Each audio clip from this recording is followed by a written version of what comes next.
Turning your Bibles to 2 Samuel chapter 2 as we continue our journey through the Bible. Now, as we've already covered in chapter 1 last week, we saw how Jonathan and Saul died in fighting the Philistines. Again, ultimately Saul committed suicide but wasn't successful, and so this Amalekite came onto the scene, and that's where Saul asked him to finish the job, and giving him that fatal sword thrust before bringing Saul's crown and bracelet to David, ultimately bringing him the news of what had happened. And we saw how David was offended and appalled that this guy who really had no respect for the Lord's anointed, and how he was one of his own men, kill the Amalekite. And then David sings a song. He laments of the death of Saul and Jonathan. And over there was the phrase, how the mighty have fallen. And from David's perspective, he wasn't really viewing Saul as the enemy. He couldn't rejoice over Saul's death. And so David only said good things about him and praising him as a mighty warrior. So that was David's perspective. Instead of rejoicing, oh, hallelujah, Saul's dead, you know. David had a different perspective, and that shows us that he was truly a man of God. Now, the death of Saul on Mount Gilboa didn't leave the clear way for David to ascend to the throne as the Lord's anointed king. And although the three sons of Saul had died, there's still one more son, as we'll see, that's going to be placed in that position as king. But he was one of the surviving leadership of the nation. And it'll be more than 7 years before these rivalries actually will resolve in God's favor of choosing a king. And so the history is a very turbulent period during these next three chapters, up from chapter 2 through chapter 4. And David, again, certainly that dominant figure in the narrative here, and that rise to power, which is going to be that central focus. But most of the action, as we're going to see, is between several different other guys that's involved in these chapters. So with that in mind, let's just jump into chapter 2, verse 1. And it happened after this that David inquired of the Lord, saying, shall I go up to any of the cities of Judah? And the Lord said to him, go up. And David says, where shall I go up? And he said, to Hebron. And so David went there, and his two wives also, Ahinoam the Jezreelitess, Abigail the widow of Nabal the Carmelite. And David brought the men who were with him, and every man in his household. So they dwelt in the cities of Hebron.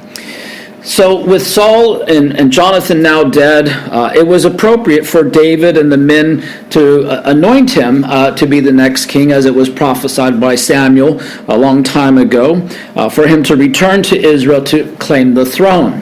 However, it was necessary to confirm the Lord's will in this matter. And under the Lord's direction, as we see, David returned to Hebron, a prominent city in the southern part of Israel. And it was a great choice for three specific reasons. Number one, it was a city of refuge. So Hebron is a place where if someone was falsely accused of murder, they could find protection in that particular city. And this would help David, since he had been wrongly accused of some of the crimes against Saul and his family. Also, secondly, it's a city of Judah. So this is where David had the strongest support, since he himself is a Judite from the tribe of Judah. And then thirdly, it was a Levite city, a Levitical city. So this is reserved for the Aaronic priests, and it was populated by the people who viewed David as the king who would protect them. So these are some practical reasons why Hebron made a lot of sense. And so David's not going to make any moves without first inquiring of the Lord. And you see that over and over in the life of David. He always inquired of the Lord, sought the Lord, and he doesn't presume upon the Lord anymore in regard to the decisions that he's going to make. And so David had known for many years that he is going to be the next king of Israel, but he also knows it would be foolish for him to act in any way without first consulting the Lord. So even though it's a clear direction and clear step for him, I still need to hear from the Lord on this. What does the Lord want? And we can imagine how David could have acted like a lot of the other leaders have done all throughout history upon hearing the news. They jump into those positions. They manipulate their way to make sure everything's clear out of the way for them. But as we see, David wouldn't make any move without first consulting the Lord, and he would make no power plays to force the kingdom into his hand. And so, again, David had been brought to an end of himself, all the trials that he encountered, all the difficulties. So he's certainly a broken man. The period of wanderings, when the Lord was chastening him, greatly, many times directed because of his sin, as you read through some of the Psalms, had taken all the ambition away from him. So he's just a man who wants to serve the Lord, who wants the will of the Lord to be done. And I think it's imperative as Christians, especially those in whom the Lord would raise up as leaders over his people, not to be with selfish ambition. And this is a hard thing for people, the pride, the selfish ambition, jealousy. We read in James chapter 3, verse 13 through 18, says, "Who among you is wise and understanding? Let him show by his good behavior his deeds and gentleness of wisdom. But if you have bitter jealousy, selfish ambition in your heart, do not be arrogant and so lie against the truth. So wisdom is not that which comes down from above, but which is earthly, natural and demonic. For where jealousy and selfish ambition exist, there is disorder of every evil thing. But the wisdom that is from above is pure, then peaceable, gentle, reasonable, full of mercy, of good fruits, unwavering, without hypocrisy. And the seed of those fruit of righteousness is sown by peace by those who make peace." So when you see a clear direction from the Lord, there's going to be peace about it. There's not going to be conflict. It's not going to be a wrestling match in that sense, but it's gentle, it's peaceable, it's reasonable, full of mercy, good fruits. And when it's the right decision, you see those sort of things come to pass, as opposed to the selfish ambition, the striving, and all those other things.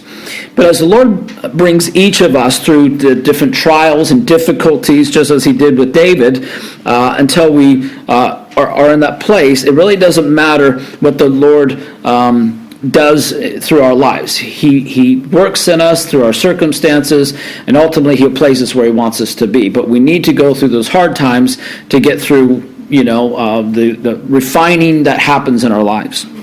And if the Lord raises us up to be fruitful, effective ministry, or even leadership, so be it. But if we're called to serve in obscurity, or even in the lowest position, we're willing to accept it just as well.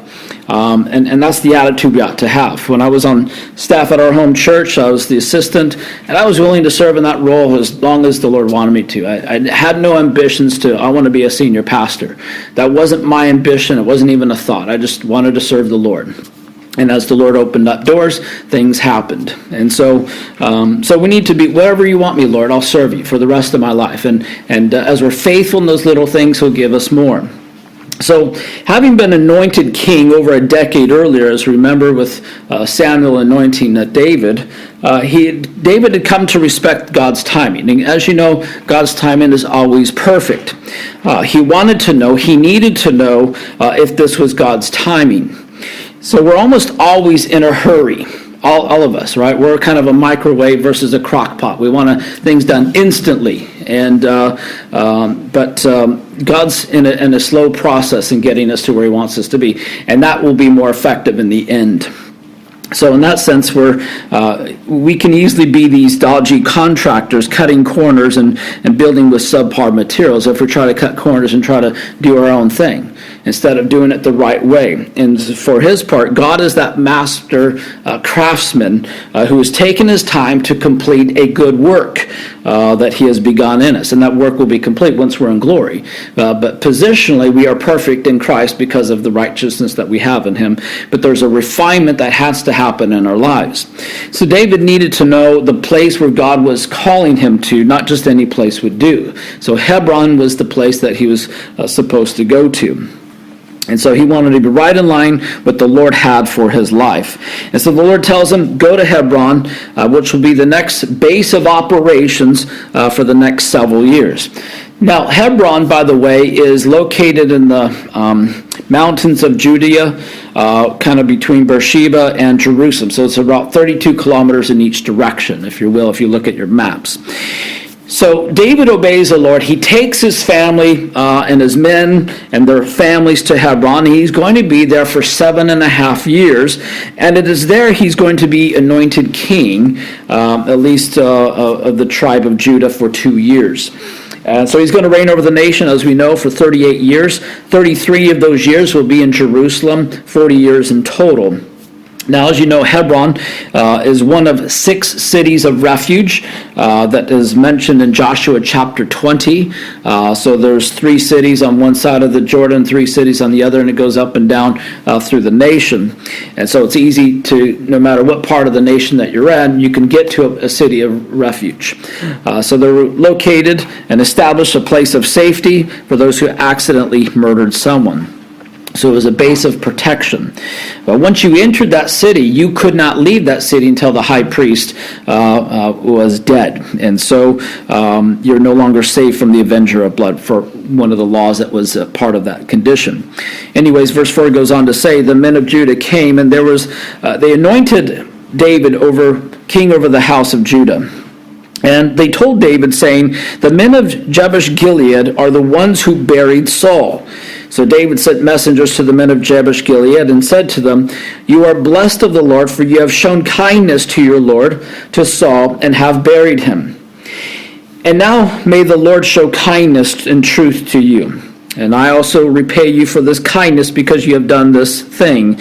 Now therefore let your hands be strengthened, and be valiant, and your master Saul is dead, and also the house of Judah has anointed me king over them. Now, as you know, it's been 15, 20 years since Samuel whispered in David's ear, you're going to be the next king, and now that has come to pass. There's been a lot of testing, a lot of growth in David's life in those periods of time, and this is exactly what David needed. And now what has promised is now coming to pass. But again, he's only a king over Judah, not the entire nation of Israel. That will happen later. So only one of the tribes, but the rest of the tribes will follow suit, as we'll see later on. But also note, we see David here honors these men of Jabesh Gilead because they had risked their lives to get the bodies of Saul and Jonathan and the other 2 sons of Saul, to bring them back, to give them a decent burial. He blesses them for the respect that they showed their king and his son. So that takes a lot to do. Instead of just, they're dead, let's just move on, So David does a very wise thing here. The men buried Saul, devoted to him. Now David thanks them for it. So David has great respect for whom the Lord had anointed as king. And as we know, he had many opportunities to make himself king, to kill Saul, but he didn't. Now, oftentimes, David's good points often pass over because of the sin that seems to obscure him. So the trouble things that he's did, the sinful things he did, always stands out in our mind instead of all the wonderful things that he did in his life. It seems like it's like a cloud that covers the sky and shuts out the sunshine of his life at times. So we need to keep in mind all the good things that he did, and this is one of those things that we can see here. He complimented these men and emphasized their kindness and promised to show kindness to them. So he indicated that the Lord would show kindness, and to excuse the pun, but what kind of reward is recognizing kindness? So this one's a big one. As it turns out, as you know, if you look at the attributes of God, kindness is one of the attributes of God. We don't think about kindness as an attribute of God, but it certainly is. In Psalm 136, I think, mentions kindness, the loving kindness of God. It's mentioned some 36 times or something like that. So over and over you can see the kindness of the Lord. The kindness of the Lord is proclaimed. And in viewing that particular psalm, the author includes the redemption, the preservation, the establishment upon what's happened in the nation of Israel. It gives kind of a history lesson. So some of the Psalms are great history lessons. If you want to see a quick snapshot of Israel's history, you read through some of the Psalms. But all that was happening and all that will continue to happen because of the Lord's covenant, faithfulness is kindness. And you might say it's his kindness that motivates God to act as he does. We would also think of kindness as mercy as well. Very similar thoughts behind that. So the motives, therefore, are a view of what David seeks to reward these guys. They had great motive, godly motive.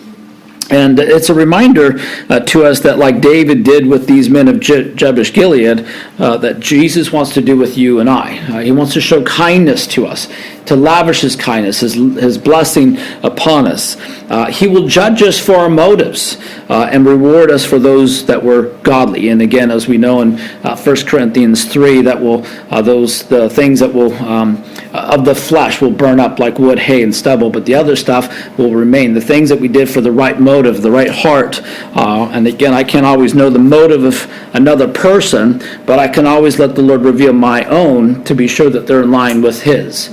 So I know where my motive is at to an extent, but ultimately God knows the real heart condition, not me. Because as it says in Jeremiah, who can know the heart, or the heart is desperately wicked above all things, who can know it, right? Only the Lord knows it. And as we know, David was called to be king at a very young age. He was anointed by God for that position. Twice he was recognized physically by anointing by men. Yet God didn't let David be king of all of Israel for another 7.5 years. So it would have been too much, or it wasn't right time for that to happen. And despite this little cute gesture here, it wasn't God's will for David to be king of the whole land all at once. If it was, God would have allowed it. And so the lesson for us, again, is that God usually gives us our victories a little bit at a time. So sometimes we can't handle too much. So he gives us what we can handle. So God wants to raise you, say, for example, in a prominent position like we see with David here, then we have to be properly trained for it. You can't just be thrusted into this kingly position without the steps and development, the education, if you will, to reach that position. And God is working on David's patience and his timing and his character all along that this is happening. Now let's continue on, verse 8. But Abner, the son of Ner, the commander of Saul's army, took Ishbosheth, the son of Saul, who brought him over Mahanaim, and made him king over Gilead, over the Asherites, over Jezreel, over Ephraim, over Benjamin, over all of Israel. Ishbosheth, Saul's son, was 40 years old when he began to reign over Israel, and reigned 2 years. Only the house of Judah followed David. And the time of David was king in Hebron over the house of Judah was 7 years and 6 months. Now here we see Abner. He's going to be out of a job because he was Saul's general, and Saul's dead. And so since Abner was Saul's right-hand man, he heard the predictions about David becoming the next king. And so he saw David rise to power. Abner saw David survive despite his best efforts to try to capture him, because that was ultimately his job under King Saul, to get David. And instead of General Abner submitting to David, he takes the last remaining son of Saul and made him to be king. And so this new king of Israel named Ishbosheth, which is a fun word to say 10 times fast. But the last chapter of 1 Samuel stated that Saul's 3 sons had died in battle, and then here we read of the 4th one, Ishbosheth, who may have been from a son of a concubine or an illegitimate son. I don't remember where he came from, but we do know that he was a 4th son of Saul. So he's the last heir of Saul. He is really a puppet king with General Abner pulling the strings. And then this chapter is kind of like that soap opera of greed, of power, of corruption. And this paragraph here is a prime example of that. This paragraph also indicates there's going to be civil war in Israel for the next few years until one guy is going to be king over all of Israel. And so Abner, again, was accustomed to power. and he's not willing to give up the status quo, especially it means of losing power. So he wanted that position.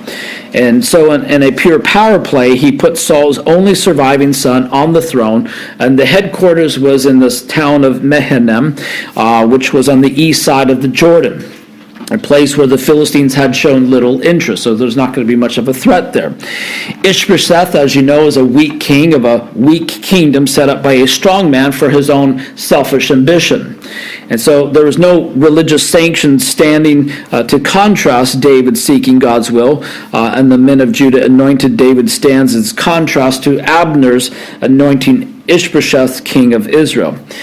So here's where there's this beginning of this division in the kingdom, which will actually come after the reign of Solomon, when Jeroboam leads the rebellion, but this is the first fracture that does take place. So the question often comes up was, why didn't just David gather his men and take over the throne from Ishbosheth, right? So he could have easily done that. Well, ultimately, because David wasn't going to take it by force for himself. And God had brought him this far, and it will be God who's going to raise him up to this position, just like how he had that position with Saul. You know, he's not going to take it. He could have killed him, but ultimately, God, you're the one that placed him there. You're going to have to take him out. And that's ultimately what happened. So he wouldn't touch it. Verse 12 goes on to say, Now Abner the son of Ner, the servants of Ishbosheth the son of Saul, went out from Mahanaim to Gibeah. And Joab the son of Zerah and the servants of David went out to meet them at the pool of Gibeon.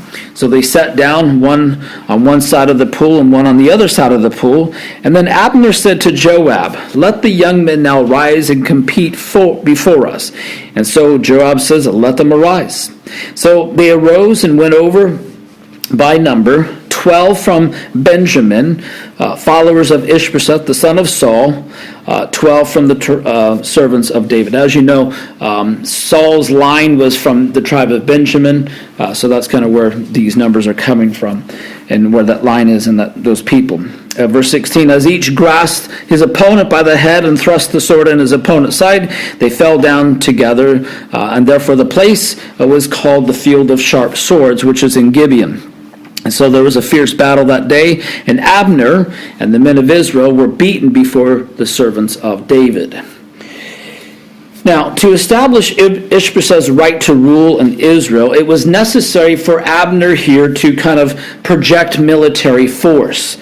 His efforts began at this particular pool of Gibeon, with Saul's tribal territory of Benjamin. Now, we're always thinking of a pool with, like an Olympic pool, a nice swimming pool. That's not what this pool is like.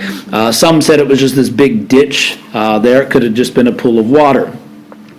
But aware of the Abner's troop movements, David's general Joab responded immediately by taking David's soldiers to encounter this opposing general.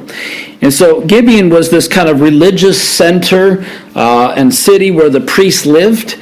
And it's possible that Joab went out to meet Abner because he feared Saul's former general would try to wipe out the priests of the Lord, like how Saul had done once back in 1 Samuel chapter 22.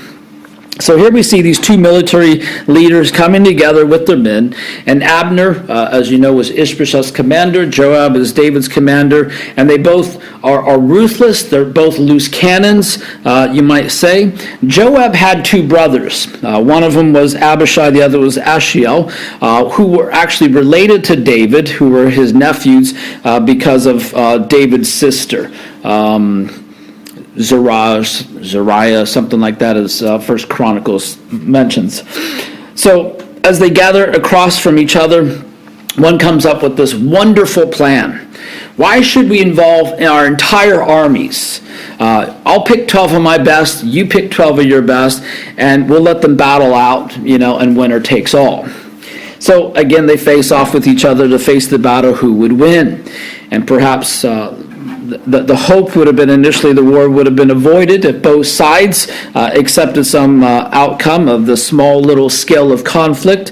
However, as we see, the competition ended indecisively, that each one grabbed their opponent by the head, thrust the sword upon the opponent's side, leaving no survivor. So everyone died in this. So it's like interesting, weird situation, but it's one of those things, 1,000 ways to die, there's weird things that can happen to people. Here's this situation, these 12, 24 guys just die in this way, in this field of sharp swords or sharp blades, depends on your translation.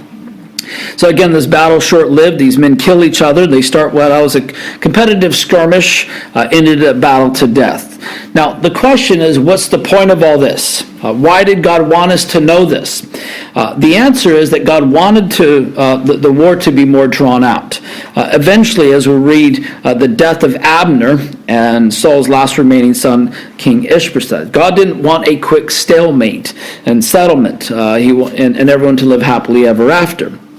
And again, there's a step to the plan of God. So even though we might, it would be so much quicker and easier in our mind's eye, but God has a different plan in mind.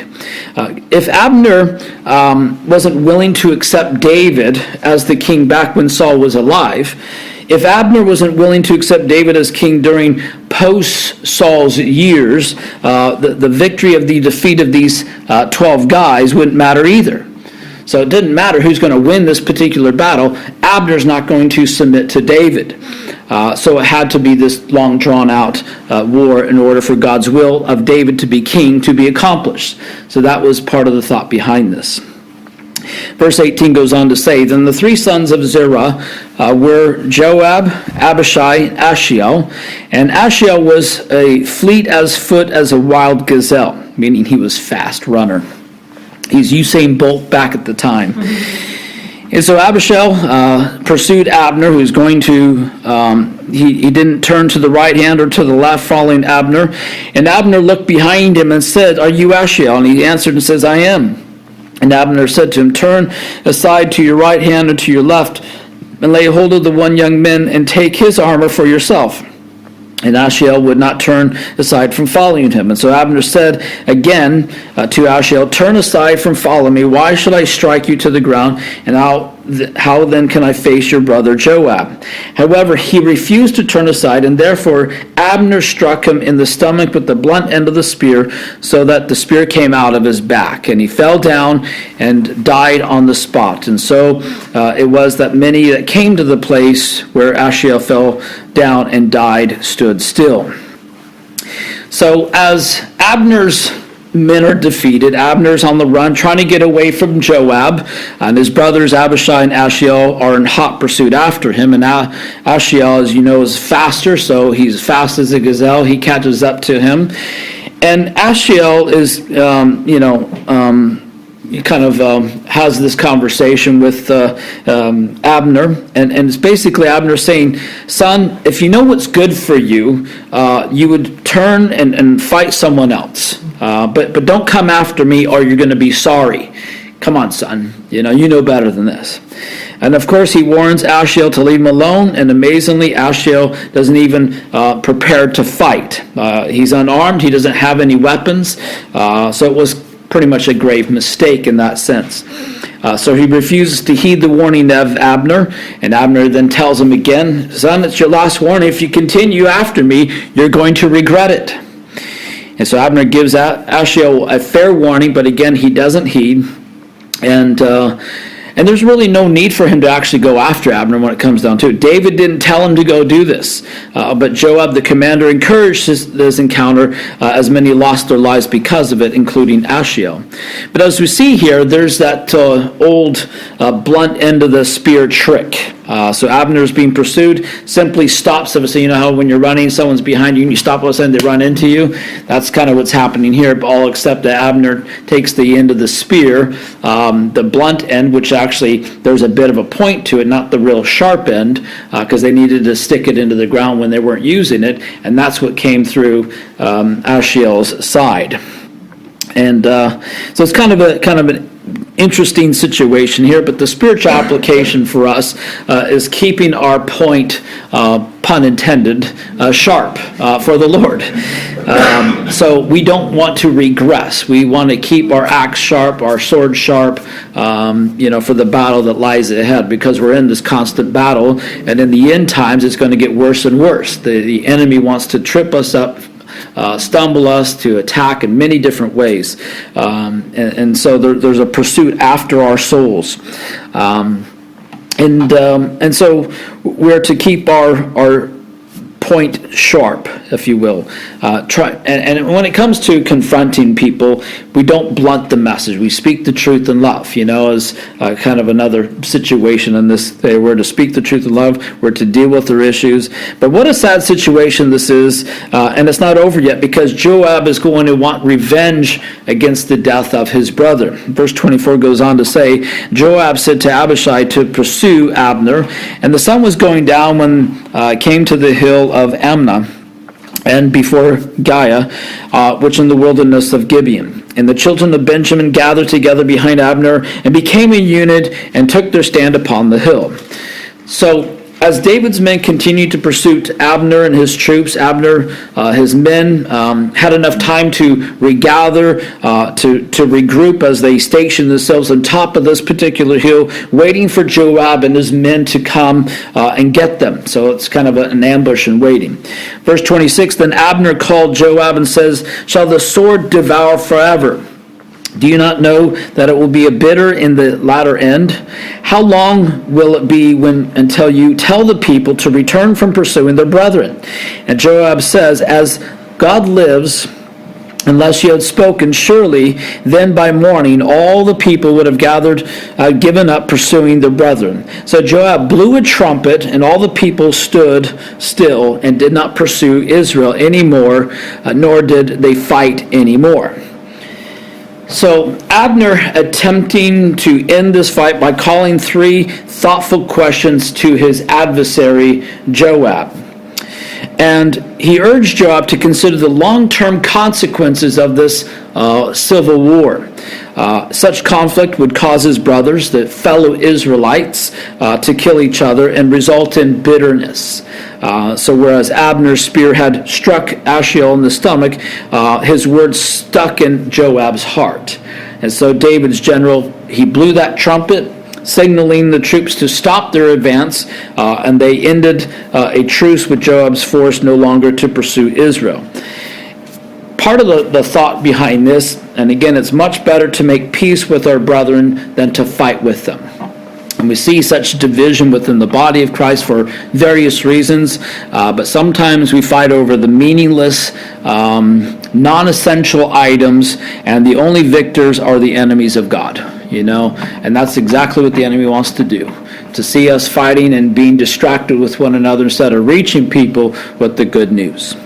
Verse 29 goes on to say that Abner and his men went on that night through all the plain, crossed over Jordan, went through all of Bithron, and they came to Mahanaim.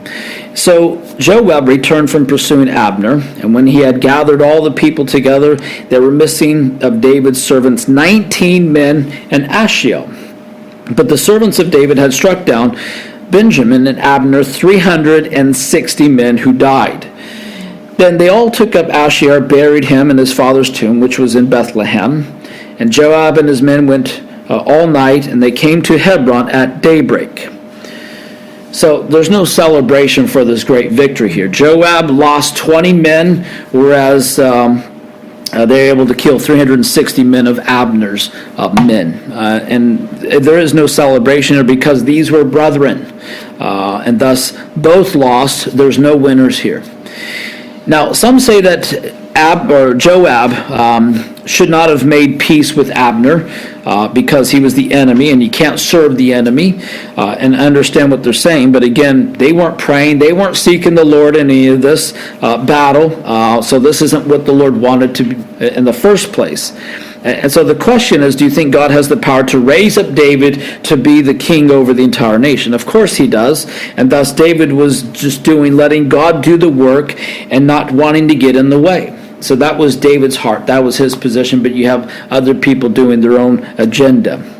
How did this work out? Well, the next chapter goes on to say, verse 1 of chapter 3 says, now there was a long war between the house of Saul and the house of David, and David grew stronger and stronger, and the house of Saul grew weaker and weaker. So this is a good summary statement of chapter 2 right there. It summarizes David's forces were winning, and the forces loyal to the house of Saul are now losing. They're dead. So we're going to read of Abner defecting to David's side in a matter of verses. Since his side was losing, I'm going to jump to the other winning side. So may that the tide's turning, and he wants to be on that winning side there. He wants to be in good terms with David.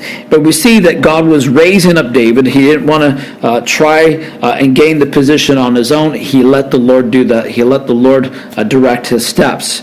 And what God was doing in David, that the people were seeing, and they were lining themselves under his authority. On the other hand, we see the power of Ishbosheth continue to grow weak because the power was accomplished by the flesh, by the works of his hands, not the power of God. That wasn't what God wanted, but he's putting himself in this position. Verse 2 goes on to say, the sons born to David in Hebron, his firstborn was Abnonah by Ahinoam, the Jezreelitess, the second of Chileab, by Abigail, the widow of the Nabalite, the Carmelite. Third, Absalom, the son of Micaiah, the daughter of Temal, the king of Geshur. Fourth, Adonai, the son of Haggith. The fifth, Stephanath, the son of Abital. They had weird names back then.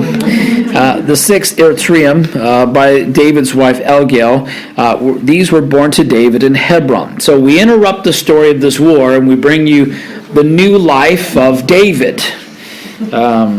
So these verses here, we read of David going from 2 wives to 6 wives. We know that he actually had Michal as another wife as well, but all the times it's mentioned is going from the 2 wives.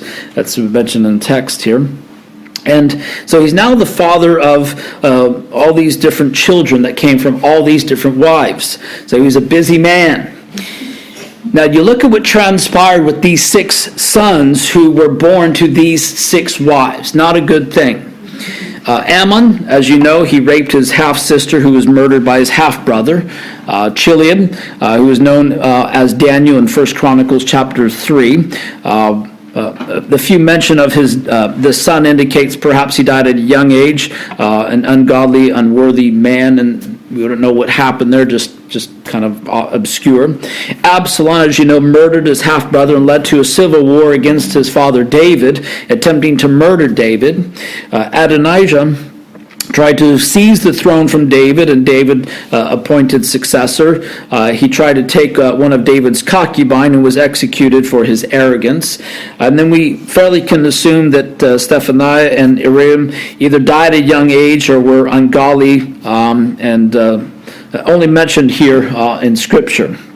And so there's a generic listing of David's sons in 1 Chronicles chapter 3. So that's another part of the history. So if you want to read through all these different books, they kind of all go together because it's the history of taking place. Now, why did all this take place? It happened because David did not obey the commands of God. He was warned not to take wives, and again, this is the things that mentioned back in Deuteronomy, and David goes against what God's command says. Anyways, verse 6 goes on to say, now it was so, while there was war between the house of Saul and the house of David, that Abner strengthened his hold on the house of Saul. And Saul had a concubine, whose name was Rizpah, his daughter of Eliah. So Ishbosheth said to Abner, why have you gone into my father's concubine? So here we see the real power behind Ishbosheth's kingdom. It was Abner. Again, Ishbosheth was just a puppet. The one in charge is really Abner. And please understand that to take one's wife or concubine of the late king was to appropriate his property and to make a bid for the throne. So that was what Abner's doing here. We'll also see this with Absalom later on in 2 Samuel chapter 16, where he tries to usurp the throne of David. And we don't know if Abner actually did this. Most likely he did. But we figured that since he was running the show, he wanted some of the fringe benefits. So he took Rizpah to himself. Verse 8 goes on to say, then Abner became very angry with the words of Ishbosheth and says, am I a dog's head that belongs to Judah? Today I show loyalty to the house of Saul, your father, to his brothers, to his friends, and I have not delivered you into the hands of David. And you charge me today with a fault concerning this woman? May God do so to Abner, and more so Do not do for David as the Lord has sworn to him, to transfer the kingdom from the house of Saul, to set up the throne of David over Israel, over Judah, from Dan to Beersheba. And he could not answer Abner another word, because he feared him. So again, here's kind of a new story in this little soap opera. So this paragraph focuses on the events of Saul's side of the war.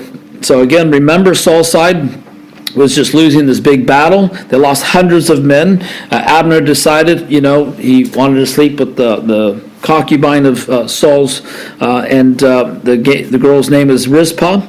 A concubine at this time usually is kind of like a wife without the privileges and responsibility. Oh, sign me up. Just kidding.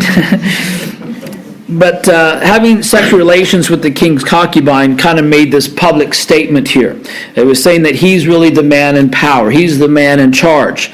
And again, the only remaining son was Ishbosheth. And so when Ishbosheth found this out, General Abner went on this verbal tirade. So General Abner is basically saying to the king, hey, look, your highness, I'm the one being loyal to you, fighting for you. I've not handed you over to David, because he's the one who's going to be protecting him. How dare you complain anything about what I do around here? As verse 11 basically is saying that King Ishbosheth was afraid of Abner. So again, this implies that King Ishbosheth, which is this puppet, Abner's really the one pulling the strings. He's the one in charge. Now, we don't know Abner's motivation for doing this, but I suspect he was pouting because he lost the battle. So he's trying to find something to satisfy his ego. So he knew that he was the real power for Saul's side. So he tried to exercise this power. And basically he was saying, I can do whatever I want. I'm the one in charge. It's like that final statement in the book of Judges in chapter 21, verse 25. In those days there was no king, and everyone did what was right in their own eyes. That was his philosophy. And so that's a good summary of chapter 3 here. And again, we don't read of people seeking the Lord, obeying God. Every man did for whatever they wanted to do. So the point of this chapter, ultimately, as we'll see, it's God's will getting done despite the sin and despite the deceit that's going on. God will still accomplish his will and his purposes. So everyone has to deal with their sins despite it all. God promised to David that will come true, and God's will get done. And as we see in verse 10 there of Abner, if I do not do to David what the Lord promised him an oath. So if you stop to think about it, Abner was aware of the oath that God made to David about being the next king. So Abner willfully disobeyed God's promises by propping up Ishbosheth and fighting for him. So it's a willful disobedience to God's will being done. Why? Probably because he was afraid David would execute him. This is probably why he's doing this. In Abner's mind, he was fighting for his life. He has nothing else to lose. And little did Abner know and showed the respect and kindness to David for he had at this point. It's apparent that Abner had is kind of that living based on his fears and disobedience that God, so it's just living in that fear and worry. And the application here, again, is for us to keep trusting the Lord no matter what we're facing, that let his will be done. Verse 12 goes on to say, then Abner sent messengers of his behalf to David, saying, who is the lamb? Saying, make your covenant with me, and indeed my hand shall be with you to bring all Israel to you. And David says, good, and I will make a covenant with you. But one thing I will require of you, and you shall not see my face unless you bring for Michal, Saul's daughter, when you come and see my face. And so David sent messengers to Ishbosheth, Saul's son, saying, give me my wife Michal, or Michal, whoever you want to pronounce her name, to whom I betrothed to myself for 100 foreskins of the Philistines. And Ishbosheth sent back and took her from her husband, from Petiel, the son of Lash, and her husband went along with her to Barom, weeping behind her. So Abner said to him, go, return. And he returned. So Abner is trying to make peace deal with David, but David wants something in return. He wants Michal, his wife, that he got the 100 for 100 foreskins. That was kind of the deal from Saul. But what a sad picture this is, and I don't believe that David was doing here was right. The problem here is, again, her father gave Michal to Pethiel, and while David was on the run, couldn't be with her anyway. But as it seems here, it looks like that Pethiel really loved Michal very much. But David was doing more of a political move here versus out of love for her. So it didn't seem like he really loved her in that sense. He already had several wives here, 6 wives and counting. And now he's taken Michal away from her husband, who loves her very much. And as she's being taken away, the husband is in tears over what's taking place. Who wouldn't be, right? And so he's brokenhearted over this situation. And Abner, that sensitive man as he is, just tells him, just go home and stop your whining. Kind of hard thing to do here. And so this man heads home while David adds to the number of the wives that he had. Verse 17, now Abner had communicated with the elders of Israel, saying, in times past you were seeking for David to be king over you. Now do it. For the Lord has spoken to David, saying, by the hand of my servant David, I will save my people from Israel, and the hand of the Philistines, and the hand of all their enemies. And Abner also spoke in hearing of Benjamin. Then Abner went to speak in hearing of David in Hebron, and all that seems good to Israel, the whole household of Benjamin. Again, keep in mind that David was only king over Judah at this point. And so Abner's now saying that he's made this treaty with David. Now he's endorsing David as king over all of Israel. So he's telling all the leaders there that the people that God has anointed to be king is David. And so make him king if you want your enemies to be defeated.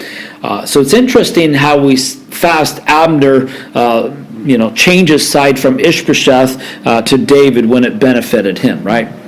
Verse 20 goes on to say, so Abner and 20 men came with him to David at Hebron, and David made a feast for Abner and the men who were with him. Then Abner said to David, I'll arise and go and gather all of Israel to my lord the king, that they make a covenant with you, and that you may reign over all that your hearts desire. So David sent Abner away, and he went in peace. Now, at that time, a feast, kind of this connection with the covenant, was prepared for an honored guest. And so to prepare the feast and participate in a meal was an expression of a covenant, commitments, and goodwill on both parts of the participants. So under the circumstances, a peaceful reconciliation. That's kind of what is in mind here.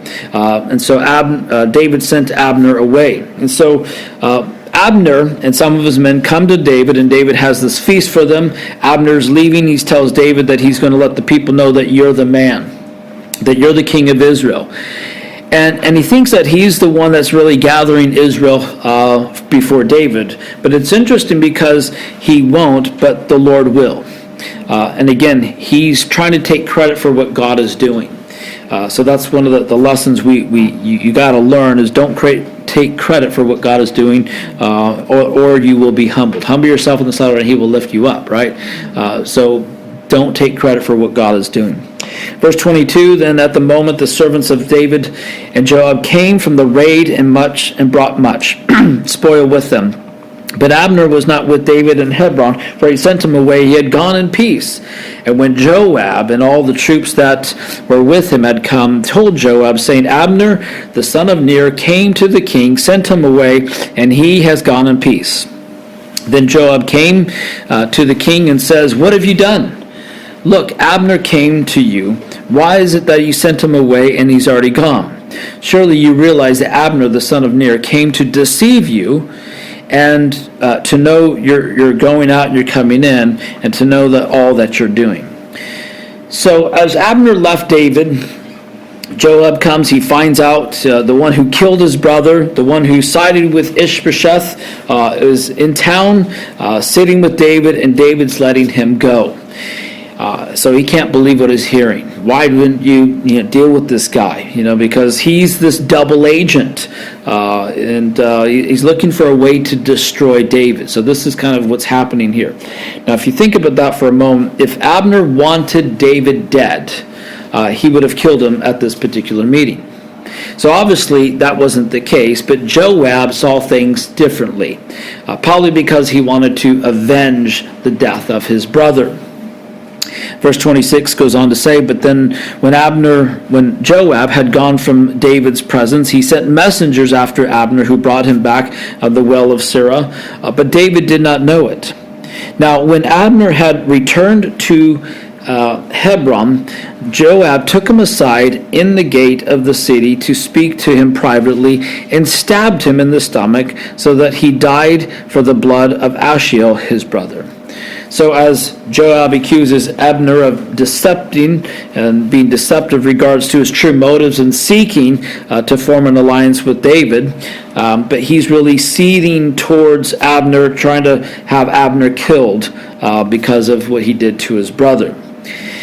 So you would have to consider if in fact that Joab might have a different motive in wanting to kill him. And again, because he was the only other general in Israel, the man who was the number 2 in Saul's command. So he wanted to make sure there was no threat to that particular position as well. So perhaps he's jealous of Abner and afraid Abner might supplant him as general over David's army, which is probably another reason why he wanted to kill him. As you remember, Hebron was that city of refuge, and so by law, Abner was free from revenge by Joab, the avenger of blood from his brother Ashiel, as long as he remained in the city of Hebron. But we see here with Joab, he coaxes Abner to step outside the gate. Hey, let's have a private conversation. Make sure no one's around to hear this conversation I got to have with you. And then he murders him in revenge for the death of his brother. Verse 28, afterwards, when David heard it, he said, my kingdom and I are guiltless before the Lord forever of the blood of Abner, the son of Ner. Let it rest on the head of Joab and on his father's house. Let there never fell to be in the house of Joab the one who has discharge or is leper, leans on his staff, or falls by the sword, or lacks bread. So Joab and Abishai, his brother, killed Abner, because he had killed their brother Ashiel and Gibeon in the battle. So David, hearing what Joab did, places a curse upon him in his house. And I'm sure that Joab thought he was doing the right thing, which of course was the wrong thing. He let his emotions get the better of him. And that's where we need to be careful, because it's easy to do the same thing when we make emotional decisions, when we run on emotions versus facts, or really working through the process. Reminded this quote by Spurgeon. He says, we may even deceive ourselves into belief that we're honoring the Lord and Master when we are all the while bringing disgrace upon his name. So it's just making an emotional decision versus this is what the Lord wants you to do. So this is what Joab did with the king David. And David washed his hands because he was unaware of what was happening. These are people acting on their own. Verse 31. Then David said to Joab, to all the people who were with him, tear your clothes, gird yourselves with sackcloth, and mourn for Abner. And King David followed in the coffin. So they buried Abner in Hebron, and King lifted up his voice and wept at the grave of Abner, and all the people wept. And the king sang a lament over Abner, and says, should Abner die as fool dies? Your hands were not bound, nor your feet put into fetters. As a man falls before a wicked man, so you fell. Then all the people wept over him again. So here we see kind of the verse of the funeral for General Abner. David organizes the state-run funeral in respect for Abner. So David ordered Joab to be there and to mourn for Abner as well. So this verse mentions this, this lament for him. The last verse there is about David fasting in remorse over the murder and death of Abner. What's interesting is what is not done. David didn't dance at the death of the man who tried to kill him. We saw that again with Saul. He wasn't rejoicing, but he wept over this.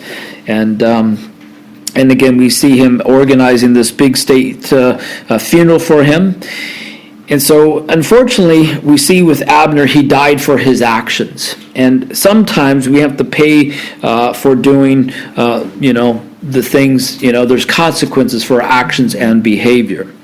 Verse 35, when all the people came to persuade David to eat while he was still day, David took an oath, saying, God do so to me, and more so if I taste bread or anything else that goes until the sun goes down. Now all the people took note of it and pleased them, since whenever the king did, it pleased all the people.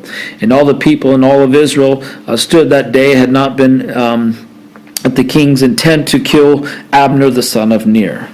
So these verses really state the purpose of David's actions to show that he had no part in the murder of Abner. This action is letting all of Israel know you can trust in David. And notice the emphasis here, how the people were pleased. It's mentioned twice there. And notice the wisdom and the compassion in the heart of David here. Again, he could have just ignored what had happened to Abner, or say he got what he deserved, but he didn't. He does the right thing. He lamented over this man, and this murder could have driven a bigger wedge within the in the nation of Israel, but instead he was trying to use it to draw them closer together. And may we, again, be as peacemakers. That should be part of what we are as Christians, to be peacemakers. And that's what we see here with David, trying to make peace within the nation. Verse 38, then the king said to his servants, do you not know that what a prince and when a great man has fallen this day in Israel?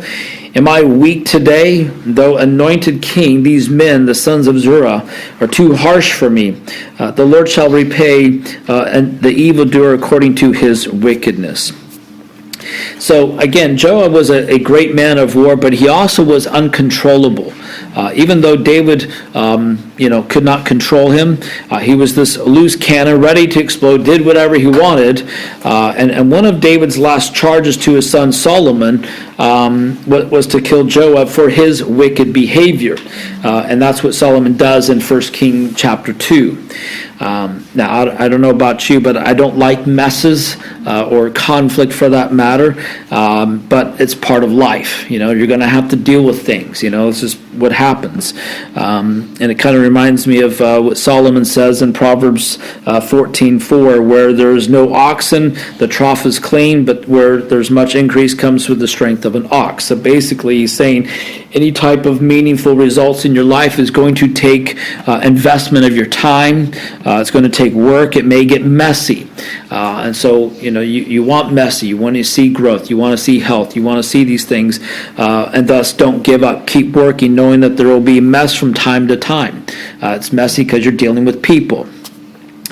But as we close this evening, again, keep in mind that David is growing stronger and stronger before the people, and he's going to eventually unite the 12 tribes of Israel into one kingdom shortly, and we'll see that more as we move on in these studies. We know that David wasn't a perfect man, but he loved the Lord, was willing to surrender to the Lord's authority. He was a man after his own heart, and what an encouragement for us to do the same thing. Again, we see his blemishes, we see his sin and his behavior, and we say, oh, we're much better than that, but we're not, because our sin is just as great. Sin is sin in the eyes of God. And so, but the thing with David, he always inquired of the Lord what he should do. And may we just continue to realize, and surrender to the Lord and let the Lord's will be done. Let Him direct our steps and our paths, not to force our way or through selfish ambition or anything like that. And again, Jesus will never settle for anything less than lordship over our lives. And it is only those who know Jesus as their King will also know, that place of authority in their life. That we submit to Him, whatever He wants to be done in our life. We're not to go back and forth between our flesh and the world and serving Him. So it needs to be full-hearted serving the Lord. And as it says, we can't serve two masters. You either be loyal to one and hate the other. So we can see there's this constant battle of this tale of two kingdoms as we see here. So may we serve the Lord and give Him full allegiance. Amen. Let's pray. Father, we thank You for Your grace and mercy. We thank You for this time to study Your word, to draw closer to You. We pray for just continue work in our lives, that you would continue to fill us with your Spirit, continue to give us that hunger and thirst for your word and for righteousness, that hatred for evil. Continue to make us the men and women you've called us to be, people after your own heart. So we thank you for these lessons here. Bless your precious people in Jesus' name. Amen.